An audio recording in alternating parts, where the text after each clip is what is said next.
début du mois de février, un mois donc avant le début de l'attaque israélo-américaine. L'information est immédiatement reprise par tous les journaux et les chaînes d'information du pays. Léger vent de panique aux États-Unis. Concrètement, quelle serait cette menace? Eh bien, ABC News écrit qu'elle prendrait la forme d'une attaque surprise à l'aide de drones depuis un navire non identifié au large des côtes américaines, visant spécifiquement des cibles non précisées en Californie, dans l'éventualité où les États-Unis mèneraient des frappes contre l'Iran. Vous le comprenez, il y a peu de détails donc. Concrètement, ces drones pourraient être envoyés depuis des bateaux commerciaux.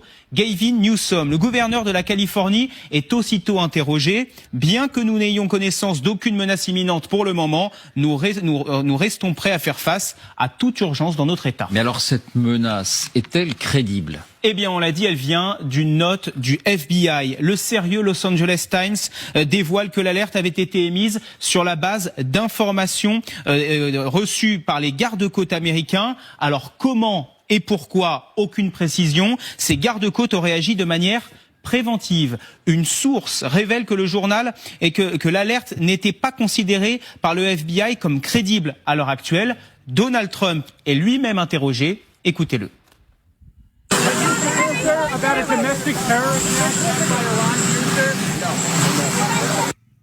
Cet après-midi, la porte-parole de la Maison-Blanche, Caroline Leavitt, va encore plus loin sur ses réseaux sociaux. Elle accuse ABC News de diffuser de fausses informations dans le but d'alarmer intentionnellement la population américaine. Elle poursuit, pour être claire, aucune menace de ce type n'existe et n'a jamais existé de la part de l'Iran contre notre patrie. Il n'empêche que les Oscars sont organisés ce dimanche à Los Angeles, en Californie, et ils sont prêts à faire face à toute urgence, à tel point que la sécurité de la cérémonie a été renforcée. Les patrouilles ont été multipliées autour des lieux de culte et des sites sensibles. Sachez que le même dispositif a été mis en place à New York. Merci Mathieu. Alors, emballement, ou bien il n'y a pas de fumée sans feu, il y a bel et bien une menace générale? C'est parfaitement crédible. Je rappelle qu'on a eu... C'est parfaitement crédible. Ah oui, bien sûr. On a eu les mêmes menaces avec des drones, les Russes. Vous parliez de lien entre la Russie et l'Iran. Je rappelle que au large de Saint-Nazaire, à Copenhague, le porte-avions à Malmö, le porte-avions français, un drone a été arrêté à 15 km du porte-avions. Les Suédois ont bien identifié que c'était un drone russe qui venait d'un bateau russe. Donc la menace est parfaitement crédible.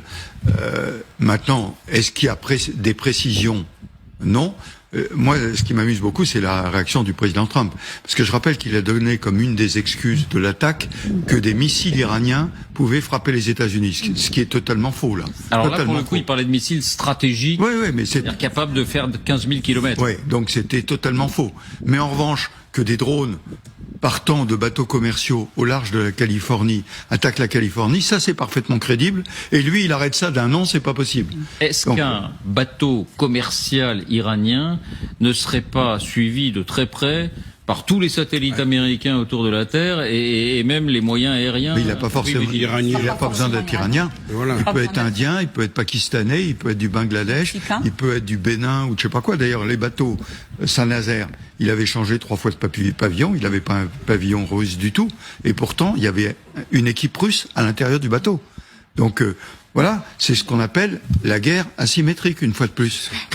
Et on retrouve encore une fois un certain savoir-faire iranien, parce qu'ils utilisent le potentiel, le possible.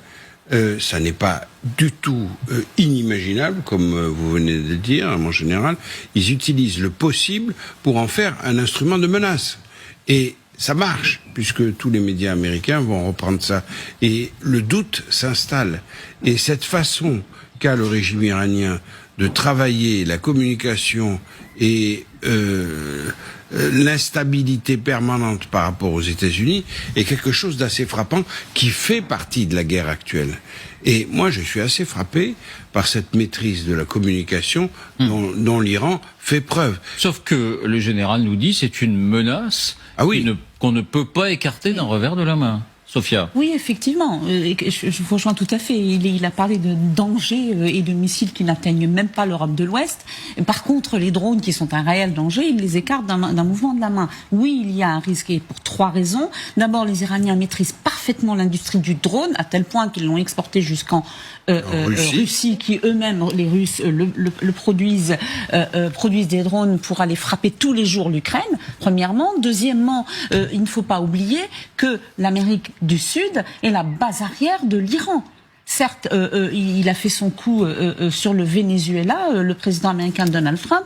Il n'empêche pas moins qu'il avait besoin d'avoir un pavillon iranien depuis des bateaux quels qu'ils soient, mexicains, colombiens, le Hezbollah, qui est le bras armé de l'Iran à l'étranger, mais également les pasdaran sont présents en Amérique latine, jusque dans la jungle colombienne, parce qu'ils sont dans le trafic, dans le blanchiment d'argent, dans la drogue, et il est tout à fait possible qu'ils puissent, frapper depuis un bateau qui passerait pavillon mexicain, par exemple, ce n'est qu'un exemple, ou chilien, et s'en prendre au territoire américain de cette manière.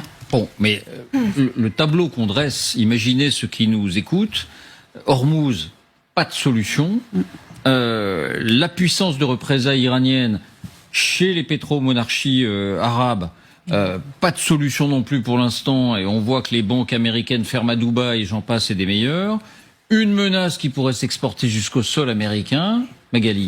Et une menace d'agents dormants aussi, et de terrorisme. C'est aussi l'une des menaces qui est sur la table. Le 1er mars, donc juste après le début des frappes, il y a eu un Sénégalais, un Américain d'origine sénégalaise, qui a mené une attaque dans un bar d'Austin, au Texas, qui a tué plusieurs personnes et qui portait manifestement un t-shirt aux couleurs de l'Iran. Donc on se demande aussi, l'enquête est en cours, mais la question, elle est posée. Et il y a beaucoup d'informations aussi sur le fait qu'en effet, l'Iran pourrait être en train d'activer certains de ses réseaux intérieurs.